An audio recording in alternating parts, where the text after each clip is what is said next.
What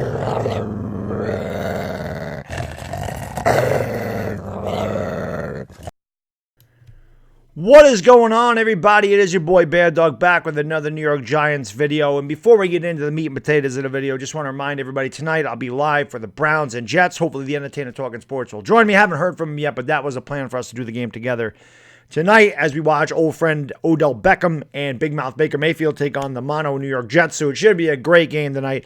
Hope you guys will all tune in for that. It should be a lot of fun. Now, I know Entertainer's done a video on this already, but I figured I would give my thoughts on it. As Pat Shurmur has left the door open, saying that perhaps Daniel Jones will start Sunday against the Tampa Bay Buccaneers. And let's face it, man, Eli Manning has not done well the first two games. He hasn't really done well the last two seasons. He was terrible against Buffalo. He was not good against Dallas. I don't care what the statistics say. You see an offense that really is lethargic and really does not move the ball downfield. Now, I know our defense is terrible, and I'm not just blaming Eli Manning for these losses, but you've got to have more than one good drive and a half. You have to have some drives where you actually put points on the board, and we just have not done that till the game has gotten out of hand. At that point, we're seeming to put points on the board, but we have to score if the defense stinks. I mean, we got to score better. We got to do more to do this. Now, I understand that they say Pat Shurmur's in on this decision. He says I'll be right in the middle of it, but let's face it, I don't believe that for a second. I believe this comes from Dave Gettleman and the Maras, and if it's coming from the Maras, there's no way Daniel Jones is going to start. Now, the Maras allowed Ben McAdoo to make this decision back in 2017 and sit Eli Manning in favor of Geno Smith, which I was not in favor of because Geno Smith was not our franchise future quarterback, so that made no sense to me at all. He was not the guy we were going forward. Now, Daniel Jones, different story. We drafted him 6th overall. He is the guy going forward. Now, for guys that say he's not ready, I've already went over this. He was drafted 6th overall. He is ready, and if he performs poorly, oh well. If you're worried about his confidence because he has a few bad games, then you should have never, ever drafted him. You can't worry about his confidence. If he's not confident enough to play in this league, then that was a bad draft pick. Plain and simple. I know it's not an optimum situation right now with all of his receivers hurt and Golden Tate on suspension. But the fact of the matter is, the more time he gets, the better off he'll be next year, and he's going to be our quarterback next year.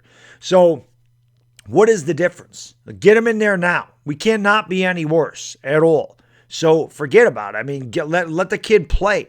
As far as Eli Manning goes, I know there's a lot of Eli Manning fans out there think we're disrespecting Eli Manning, saying that he should be benched and everything else. It's not disrespectful, man. When you watch a guy that is not getting the job done, it's not disrespectful. Why is it disrespectful? If anybody else is not getting the job done, you're calling for his job saying, hey, bench this quarterback, trade this quarterback. Because Eli Manning's had such a great career, people seem to think that that's somehow the same quarterback. And somehow it's disrespectful when he's not getting the job done. No one's disrespecting his career at all. And no one's disrespecting him now. He's just not what he used to be.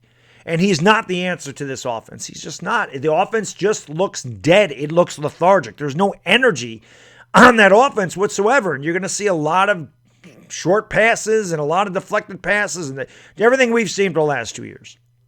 So let Daniel Jones play. That's my opinion. But again, seeing that this is probably going to come from the top, I cannot imagine that Eli Manning will not start against Tampa Bay.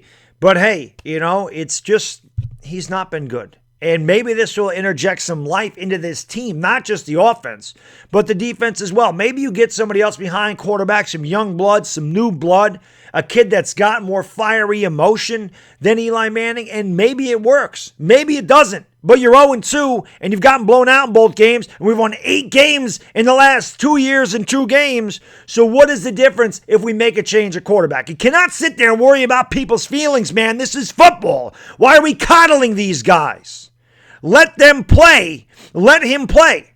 If you got to bench Eli, you got to bench. Can't worry about Eli Manning's feelings. Can't worry about Daniel Jones' confidence. This is football, baby. Put him in there. Let's see what he can do. That's simple. So it'll be very interesting to see. The decision should come Wednesday. And again, I don't expect it to be Daniel Jones, but it would be nice if it would be. Because Eli Manning is a guy that's a silent leader. He's not a vocal guy. He doesn't really show any emotion. And maybe that worked with the group of guys that they had 10 years ago. But maybe it doesn't work with these guys now. Maybe they want a guy that's a vocal leader. Maybe they need a kick in the ass. I don't know.